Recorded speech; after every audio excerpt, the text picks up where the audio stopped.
하나님의 말씀은 고린도전서 1장 18절부터 25절까지입니다.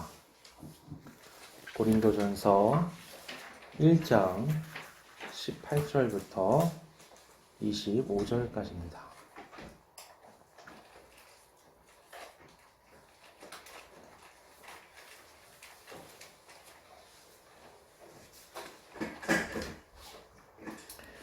봉독하겠습니다. 십자가의 도가 멸망하는 자들에게는 미련한 것이요 구원을 받는 우리에게는 하나님의 능력이라. 기록된 바 내가 지혜 있는 자들의 지혜를 멸하고 총명한 자들의 총명을 폐하리라 하였으니 지혜 있는 자가 어디 있느냐? 선비가 어디 있느냐? 이 세상의 변론가가 어디 있느냐? 하나님께서 이 세상의 지혜를 미련하게 하신 것이 아니냐? 하나님의 지혜에 있어서는 이 세상이 자기 지혜로 하나님을 알지 못하므로 하나님께서 전도에 미련한 것으로 믿는 자들을 구원하시기를 기뻐하셨도다. 유대인은 표적을 구하고 헬라인은 지혜를 찾으나 우리는 십자가에 못 박힌 그리스도를 전하니 유대인에게는 거리끼는 것이요 이방인에게는 미련한 것이로되 오직 부르심을 받은 자들에게는 유대인이나 헬라인이나 그리스도는 하나님의 능력이요 하나님의 지혜니라. 하나님의 어리석음이 사람보다 지혜롭고 하나님의 약하심이 사람보다 강하니라. 아멘. 지난주에 우리는 이 고린도 교회의 심각한 파벌 문제에 대해서 한번 살펴봤었습니다. 사람이 모이는 곳에는 언제나 파벌이라는 게 생겨나기 마련이죠. 어찌 보면은 아주 자연스러운 현상이라고 할 수 있습니다. 우리는 저마다 성향이 다르기 때문이죠. 그러나 그 때문에 분쟁이 일어난다는 것은 조심해야 합니다. 사도 바울은 고린도 교회를 향해서 같은 말, 같은 마음, 같은 뜻으로 온전히 합하라고 말씀했습니다. 여기서 중요한 것은 바울이 일치되어야 한다고 말한 게 아니라 합해야 된다라고 말했다는 겁니다. 우리는 일치될 수 없습니다. 그것은 사실 불가능한 거죠. 하지만 그 다름 가운데 연합할 수는 있습니다. 연합하기 위해서는요, 서로 각자의 입장, 각자의 기준을 넘어서는 예수 그리스도에게 초점을 맞춰야만 합니다.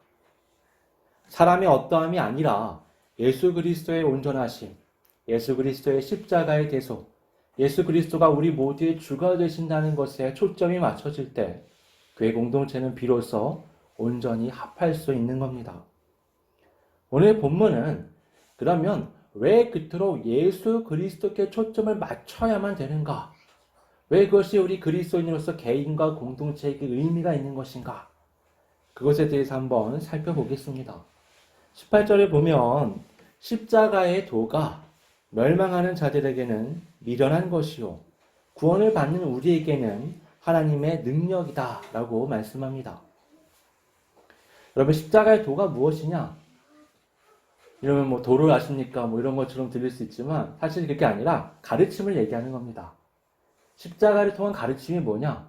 하나님께서 그 아들 예수 그리스도를 이 땅에 보내셔서 우리의 죄를 짊어지고 십자가에서 대속하셨다는 것. 그리고 그가 3일 만에 부활하셨다는 것이 바로 우리에게 있어서 십자가의 도의 내용입니다. 그리스도인에게 이 십자가의 도가 하나님의 능력이라는 것은 어찌 보면 당연한 거죠. 자연스럽죠. 익숙한 겁니다. 우리는 우리의 죄를 대속하신 예수 그리스도를 믿음으로 다 구원을 얻었습니다. 이상한 것은 멸망하는 자들에게 이 십자가의 도가 미련하게 여겨진다는 겁니다. 받아들이지 않는다거나 그것을 난 도저히 이해할 수 없다 이렇게 말하는 것은 충분히 이해할 수 있는 거죠. 근데 거부하는 정도가 아니라 그것을 멸시하고 조롱하는 건 차원이 다른 문제입니다. 세계는 종교가 참 많습니다. 저마다 주장하는 게 다 다르죠. 근데 기독교 복음처럼 무시당하는 건 별로 없습니다, 사실. 예를 들면 테러를 그렇게 많이 일으키는 일부 이슬람 세력이 있음에도 불구하고 이슬람의 가르침에 대해서 사람들이 반발하거나 그걸 조롱하는 경우는 별로 없습니다. 불교를 그렇게 좋아하지 않는 사람도요, 불교의 가르침에 대해서는 꽤 긍정적으로 여기기도 합니다. 근데 유독 복음은 그렇지 않습니다. 복음은 거부당할 뿐만 아니라 조롱과 비난의 대상이 되기 일쑤죠. 그 이유는 이 십자가의 도라는 것이 사람들의 눈에 아주 형편없는 것으로 비춰지기 때문입니다. 오늘 본문에서는요, 이 십자가의 도를 무시하는 두 부류의 사람들이 등장합니다. 하나는 유대인이고 또 다른 하나는 헬라인이죠. 이 십자가의 도라는 게 생겨나고 퍼지게 된 과정을 보면요, 유대 땅에서 생겨납니다. 그리고 온 헬라 문화권으로 퍼져나가죠. 그 온 헬라 문화권이 다 세상이었거든요, 그때는. 근데 바로 그 유다 문화와 헬라 문화권에 있는 사람들에게 조롱과 멸시의 대상이 되는 게 십자가의 도입니다. 유대 문화나 헬라 문화나 아주 뿌리가 깊습니다. 그리고 아주 많은 열매들을 역사 가운데 만들어 왔죠. 근데 그 자리에 전혀 다른 가르침이 자리하기 시작한 겁니다. 유대인이나 헬라인이나 신을 향해 나아가는 나름의 기준이 확고하게 있었습니다. 24절을 보면 유대인은 표적을 구하고 헬라인은 지혜를 찾으나 라고 말씀합니다.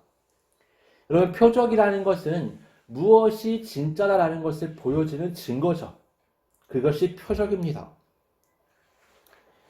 유대인들은요, 메시아라면, 그리스도라면 하나님께서 그를 보내셨다는 것에 대해서 분명한 표적을 이적을 통해서 보여줘야 된다라고 생각했습니다. 도저히 반박할 수 없는, 누구도 거부할 수 없고 누구도 무시할 수 없는 표적을 보여줘야 된다라고 믿었던 거죠. 그래서요, 복음서들을 보면 수많은 유대인들이 빈번하게 예수님을 찾아와서 표적을 보여달라고 말하는 것을 보게 됩니다. 그때 예수님은요, 나는 이미 표적을 많이 보였다 라고 말씀하시기도 하고요, 또는 나는 요나의 표적 외에는 보일 게 없다 라고 말씀하시기도 합니다. 예수님께서는요, 이미 수많은 병자들을 치유하시고 귀신을 쫓아내면서 하나님이 보내신 그리스도이심을 나타내셨습니다. 하지만 유대인들에겐 그것이 충분히 만족할 수 있는 표적이 아니었던 거죠. 예수님은요, 아주 노골적으로 표적에 대해서 말씀하신 적도 있습니다. 성전된 자기 몸을 가리켜서 이 성전을 헐라, 내가 3일 만에 다시 세우겠다. 이 제자들에게는요, 완전히 오픈해서 내가 어떻게 넘겨질 것이고 어떻게 고난받은 후에 죽임을 당할 것이다. 그리고 3일 만에 부활할 것이다 라고 말씀하시기도 했습니다. 그런데 누구도 예수님께서 메시아 되심을 그 표적들을 통해서 보여줬다라고 믿는 유대인은 한 명도 없었습니다. 아이러니하게도 메시아를 기다리는 그 유대인들이 자기 눈앞에 예수께서 십자가에 못 박혀 죽으시고 부활하심을 목격했음에도 불구하고 그것이 표적이라고 생각하는 사람은 한 사람도 없었습니다. 여러분, 이 십자가 앞에 서 있던 유대인들 한번 떠올려 보세요. 제자들은 다 도망갔고요. 십자가 앞에 쫓아왔던 여인들은 다 울고 있었습니다. 그러니까 예수님을 따랐던 무리들은 다 슬퍼하거나 아주 깊은 절망에 빠졌고요. 예수님을 반대하던 자들은 예수님의 십자가를 향해서 조롱하고 있었습니다. 그러니까 예수님을 따르던 사람들이던, 예수님을 반대하던 사람들이던 유대인이라면 누구도 이 십자가가 하나님이 메시아를 보내신 표적이라고 여기지 않았던 겁니다. 유대인들이 이같이 십자가의 도를 멸시했던 데에는 이유가 있습니다. 유대인들에게 이 십자가, 곧 나무에 달려 죽는다는 것은 하나님의 저주의 결과입니다. 이것은 메시아가 보여줘야 할 엄청난 표적들과는 아주 거리가 먼 거죠. 모든 유대인들은요, 아주 강렬한 하나님의 표적을 기대했습니다. 그 옛날 불의 선지자 엘리야가 했던 것처럼 엄청난 자연재해를 일으키는 것 같은 표적들을 기다렸던 거죠.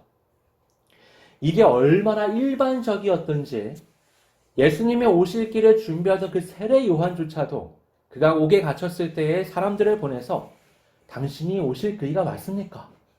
아니면 우리가 다른 일을 기다려야 합니까? 라고 물을 정도였습니다. 옥에 갇힌 세례 요한에게 들리는 소리가 이런 거예요. 예수님이 가난한 자들과 함께하고 병든 자를 고쳐주고 귀신을 쫓아내고 아름다운 얘기들이 들리긴 하는데 그 세례 요한의 눈에는요. 그게 메시아의 표적으로는 보이지 않았던 겁니다. 세례 요한도 그런데 일반적인 유대인들은 말할 것도 없죠. 누구도 예수님이 하시는 일들을 보면서 그것이 메시아 일이라고 받아들이지 않았습니다. 이 유대인들이 표적을 통해서 하나님의 뜻을 알 수 있다고 여겼다면 헬라인들은 지혜를 통해서 하나님에게 도달할 수 있다라고 믿었습니다. 그들은 이성을 통해서 신에게 도달할 수 있다고 여겼는데요. 그러나 그들이 그 이성을 통해서 수백 년 동안 생각해서 내린 결론은 이렇습니다. 신은 있어. 창조했지. 근데 너무 멀리 있어. 그래서 우리는 신을 느낄 수가 없어. 신은 더 이상 우리 역사 가운데 어떤 역할을 하지 못해. 반대되는 의견은 이겁니다. 아니야. 신은 모든 곳에 있어. 너무 가까이 있어. 너무 가까이 있다 보니까 모든 것에 다 신성이 있어서 역설적으로 신성의 특별함을 느낄 수 없는 거야. 이거든 저거든 신은 이 땅 가운데 피부로 느낄 수 있는 존재가 아니라는 게 그들의 결론입니다.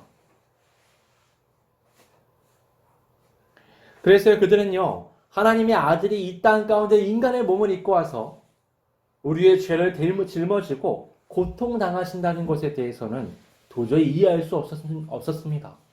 그들에게 그건 아주 굉장히 우스꽝스러운 이야기라고 말할 수 있습니다. 22절, 23절은 이렇게 말씀합니다. 유대인은 표적을 구하고 헬라인은 지혜를 찾으나 우리는 십자가에 못 박힌 그리스도를 전하니 유대인에게는 거리끼는 것이요 이방인에게는 미련한 것이로되. 여러분, 표적을 통한 하나님의 능력을 구하는 유대인에게 이 십자가의 도는 무능한 거리끼는 것입니다. 이성을 통해서 신을 찾는 헬라인에게 이 십자가의 도는 전혀 지혜롭지 않은 미련한 것이죠. 그럼에도 바울은 우리는 십자가에 못 박힌 그리스도를 전한다 라고 말합니다.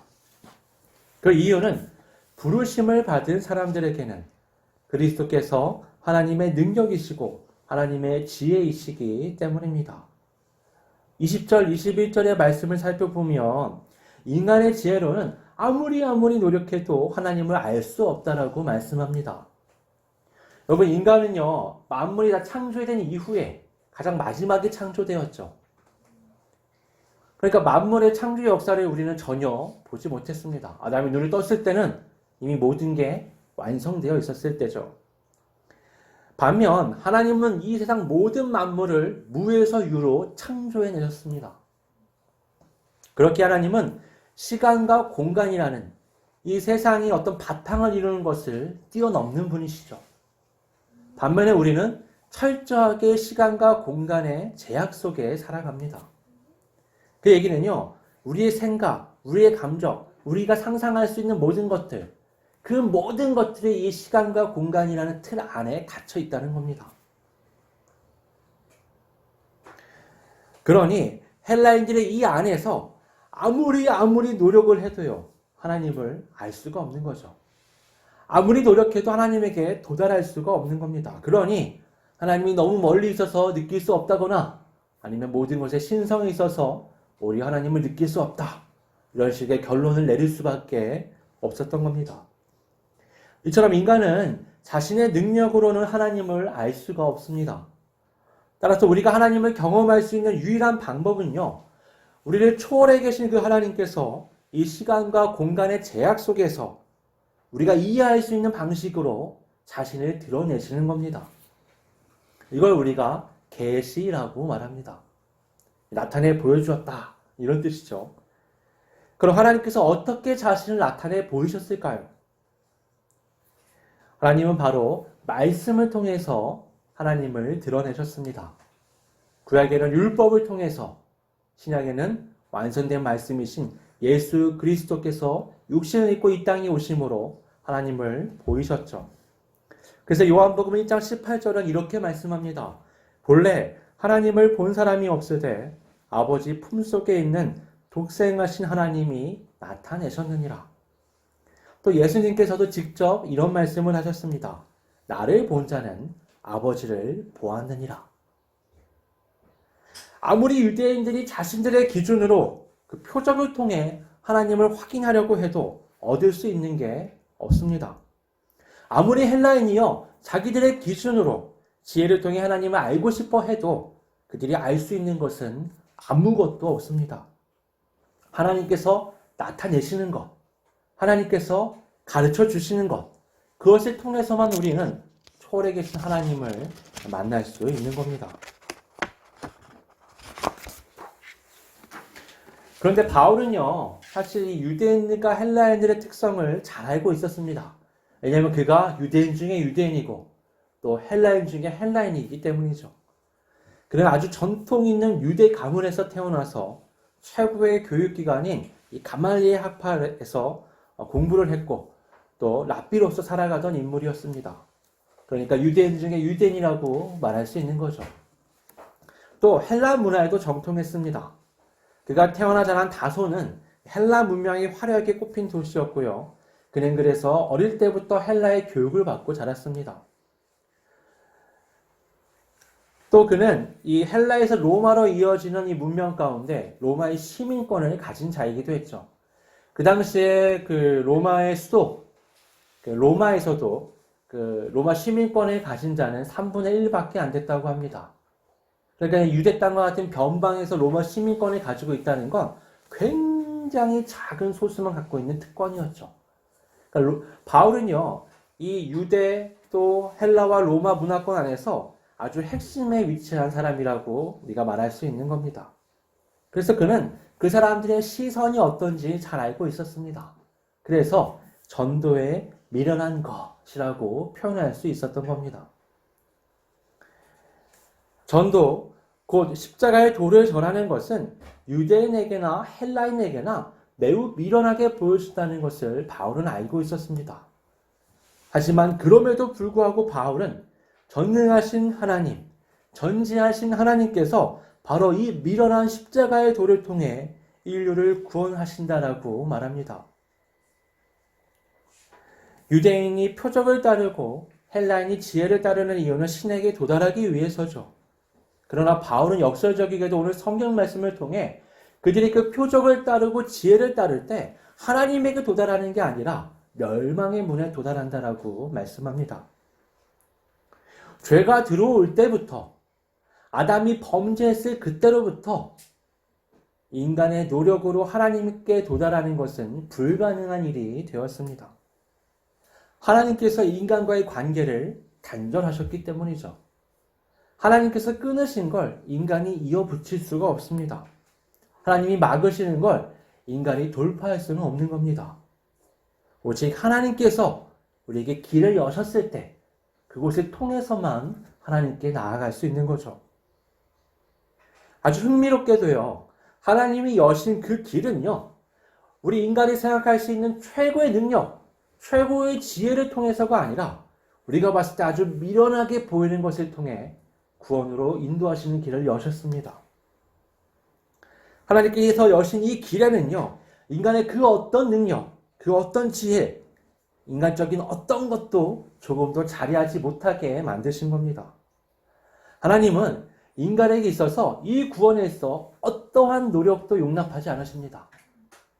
그럼을 통해서 인간의 어떤 교만도 허락하지 않으시는 겁니다. 인간은 그저 하나님께서 베푸신 이 은혜의 길을 따라서 믿음으로만 반응하며 구원의 길을 걸어갈 수 있습니다. 믿느냐, 믿지 않느냐, 그것만 있을 뿐이지 그 외의 것은 자리하지 않습니다. 그러니까 교회 안에서든 밖에서든 이 복음에 대해서 논리적으로 따지고 이해하고 그것을 조각내고 재결합시켜봤자 우리의 논리로는 그것을 도저히 받아들일 수가 없는 겁니다. 이것은 믿음의 문제죠. 성경은 이 구원의 문이 좁고 그 길은 협착하다고 말씀합니다. 반면에 멸망으로 가는 그 문은 크고 그 길은 넓다고 말씀하죠. 자연히 이 좁은 문을 향한 좁은 길을 걸어가는 사람들은 소수입니다. 반대로 이 넓은 문을 향한 넓은 길을 걸어가는 사람들은 다수죠. 그럼 여러분 어떻게 그 많은 사람들 중에서 소수의 사람들은 좁은 길을 따라 좁은 문을 향할 수 있었을까요? 그들은 하나님 앞에서 겸손하기 때문입니다. 인간적인 능력, 인간적인 지혜의 기준이 아니라 하나님의 기준으로 바라보며 자기 자신을 재단하고 변화시켜 이 구원의 길을 걸어가는 겁니다. 이 길을 걸어가는 데 있어서는요, 어떠한 인간적인 구분이 없습니다. 24절은 이렇게 말씀합니다. 오직 부르심을 받은 자들에게는 유대인이나 헬라인이나 그리스도는 하나님의 능력이요 하나님의 지혜니라. 여러분 유대인이든 헬라인이든 그들이 복음을 멸시했었잖아요. 하지만 상관없이 유대인이든 헬라인이든 하나님의 부르심을 따라서 스스로를 부정하고 하나님 앞에 겸손하게 그 길을 믿음으로 걸어가는 사람은 누구나 그 구원의 길을 걸어갈 수 있는 겁니다. 제가 이 설교를 준비하면서 의문이 들었던 건 그겁니다. 사실 이 내용들이 굉장히 불신자들을 향해서 쓰여진 말씀 같잖아요. 그렇죠? 십자가의 도가 무엇이다? 사람들은 능력과 지혜를 추구한다. 그것으로 신을 만나려고 하지만 그것은 불가능하다. 근데 이 내용들이요, 고린도 교회를 향해서 쓰여졌다는 겁니다. 이 고린도 교회 구성원들은 다 소위 그리스도인들, 믿는다는 사람들이잖아요. 왜 바울은 고린도 교회에 이 십자가의 도를 따라야 한다는 그리스도인에게는 아주 근본적인 또 기초적인 말씀을 이처럼 서두에 강조하는 걸까요? 또 왜 유대인의 표적, 헬라인의 지혜라는 이 그리스도인의 신앙에서는 한참 벗어난 이야기를 이들에게 하는 걸까요? 그 이유는 그들이 여전히 표적과 지혜의 방식에 매여 있었기 때문입니다. 반면에 십자가의 도는 점점 흐려지고 있었던 거죠. 그럼 이 고린도 교회는요, 유대인과 헬라인들로 구성되어 있습니다.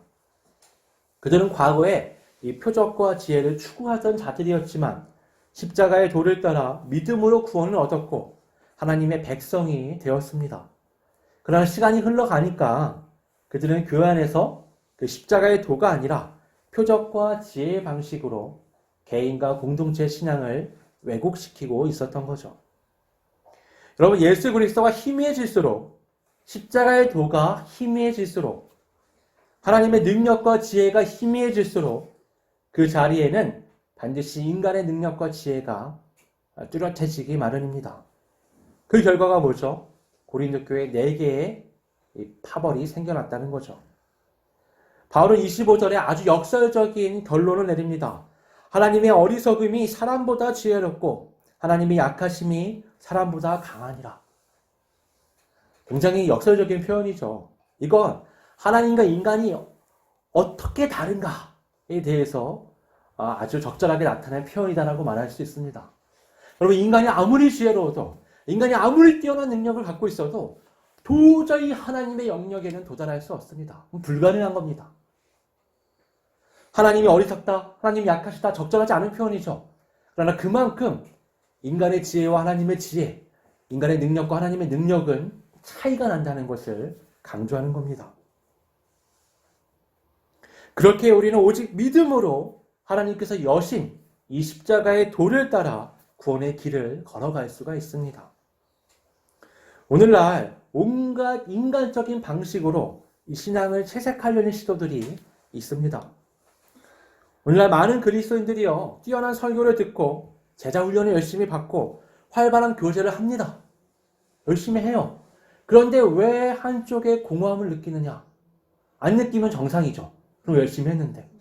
그러면 열심히 했는데도 불구하고 마음 한구석에 공허함을 느끼면서 내가 하나님 앞에 구원의 길을 걸어가고 있다는 충실한 신앙의 생활이라는 것이 느껴지지 않는다. 경험되지 않는다. 그건 십자가의 도가 희미해졌기 때문입니다. 다른 이유는 하나도 없습니다.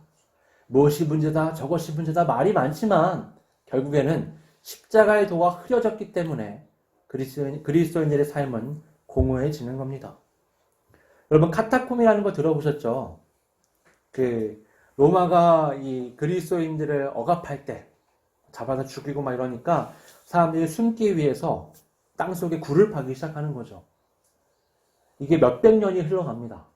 그래서요, 지금도 그 굴의 깊이가 어디까지인지, 구조가 어떤지 다 확인이 되지 못할 정도로 복잡하게 안에 얽혀 있다고 해요. 거기서 태어나서 거기서 죽는 사람들이 많이 있었습니다. 미련하지 않나요? 인간인데 왜 그 땅 속에서 태어나서 땅 속에서 죽어야 하는가? 너무나 비정상적인 삶이잖아요. 근데 여러분, 이 카타콤의 시절이 지나가고 나서 로마의 국교가 기독교로 바뀌게 됩니다. 이때 시작으로 해서 교회는요, 엄청난 부와 권력을 손에 쥐게 됩니다. 엄청난 능력, 군대를 통한, 그리고 모든 아름다운 지혜들이 교회를 통해서 나타났죠. 여러분, 그때의 그 능력과 지혜는요, 이제까지도 우리가 경험하는 거예요. 그때의 음악, 그때의 미술, 그때의 어떤 작품들, 그때의 소설, 그때의 많은 것들을 우리는 지금도 아름답다고 느끼고 대단하다고 느낍니다. 하지만 그때 교회는 타락하기 시작했습니다. 그리고 그 교회는 결국 멸망하게 되죠. 그 문화는 멸망하게 됩니다. 모든 것을 포기하고 십자가의 도를 따라 땅속으로 들어갔던 그 카타콤의 그리스도인들을 비롯해서 많은 믿음의 선진들은요, 구원의 문에 도달할 수 있었습니다. 반면 가장 아름답고 찬란하고 대단할 것 같았던 문명을 이루고 문화를 이루고 힘을 가지고 지혜를 가졌던 많은 문명들이, 또 중세 교회를 비롯해서요, 역사적으로 많은 나라들이 멸망을 면치 못했습니다. 오늘날 우리의 신앙은 무엇에 초점이 맞춰져 있습니까? 십자가의 도입니까? 아니면 인간의 능력과 지혜입니까? 나의 그 어떤 최고의 능력과 지혜도 하나님의 것을 대신할 수는 없습니다. 우리가 헤아릴 수 없는, 도저히 어떤 것인지 깨달을 수 없는 불가능한 하나님의 영역을 우리가 대신할 수 없는 겁니다. 우리에게 주어진 이 십자가의 도를 따라서 우리 개인과 공동체가 온전한 모습으로 나아갈 때 우리는 하나님의 뜻에 걸맞는 구원의 길을 걸어갈 수가 있습니다. 오직 십자가의 도를 따라서 구원의 길을 걸어가는 우리 모두가 될 수 있기를 주님의 이름으로 축원합니다.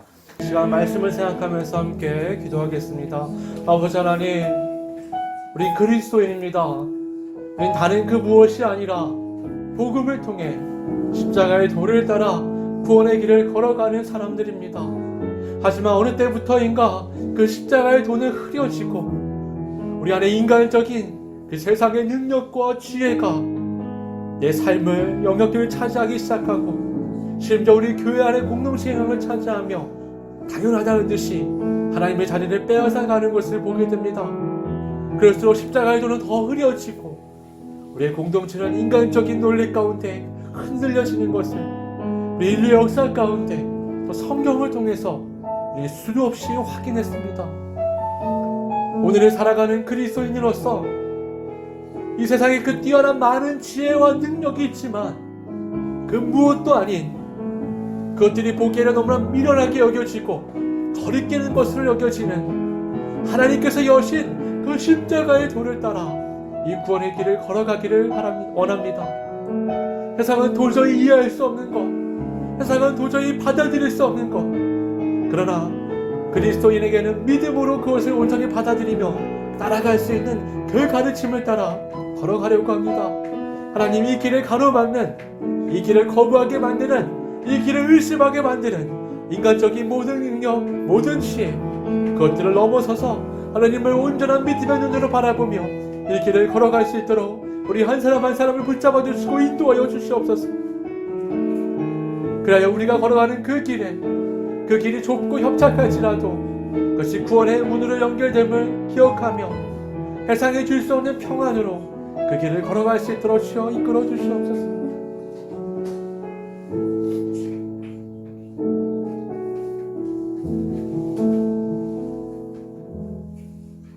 아버지 아버지 하나님, 인류의 문명은 끊임없이 능력과 지혜를 추구하며 발전해 왔지만 우리가 그토록 손에 쥐고 싶어 하던 삶의 행복은 도저히 잡을 수 있는 게 아니었습니다. 지금도 여전히 수많은 사람들이 그런 인간적인 노력을 통해 인간 행복을 실천하고자 손에 쥐고자 여전히 달려나가고 있습니다. 우리의 삶의 진정한 행복의 길을 예수 그리스도를 통해서 여신 아버지 하나님, 우리를 만드신 하나님께서 우리를 가장 잘 아시기 때문에 하나님을 잃어버린 우리에게 다시 하나님을 만날 수 있는 길을 예수 그리스도를 통해 여셨습니다. 오직 믿음으로 그 길을 걸어가며 인생의 참된 행복을 되찾고 나만 그것을 누리는 것이 아니라 사람에게 나눌 수 있는 진정한 그리스도인의 삶을 살아갈 수 있도록 성령께서 이끌어 주시옵소서. 그래야 이 세상의 지혜와 능력이 교회 안까지 침투해서 그리스도인 개인의 삶까지 영향을 미치는 것이 아니라 오히려 거꾸로 하나님께서 여신 예수 그리스도를 통한 그 놀라운 구원과 행복의 길이 우리 교회와 가정에 넘쳐나 세상으로 흘러갈 수 있도록 성령께서 이끌어 주시옵소서. 거룩하신 예수님의 이름으로 기도드립니다.